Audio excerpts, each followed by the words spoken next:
Alright guys, hey, thanks for chiming in and commenting on my last video concerning these Trojan L16 batteries. Charged up both strings, checked them again this morning, and those two that I pointed out in the last video, they're not holding a charge. Still down to 4 volts. So, dead cells, they're failing.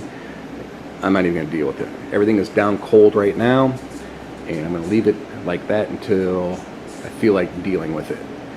So decided I'd go into town and get some groceries, and went to start the truck, and guess what? Truck's dead.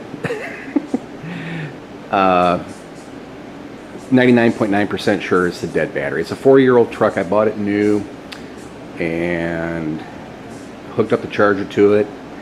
Got it pretty much up to like 14.8 volts. Took the charger off, started up fine, checked all the connections, belts, everything. To me it looks like it's the dead battery. So I contacted Interstate Batteries in town here. They have a battery. They said they'd install it for me, a couple $100. That doesn't, I'm not bent out of shape about the truck battery being bad, but it's just kind of the timing of everything going on here is just wonderful, you know.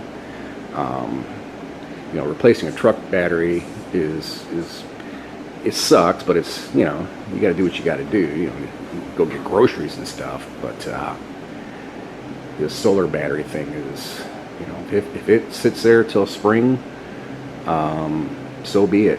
You know, dead system. But lessons learned. I'm not going to get into the details of what I think happened with these batteries, but these things are just not ready for prime time solar renewable energy at all. You can't recommend them. My other Trojans, you know, the 31 AGM overdrives, yeah, they're doing great.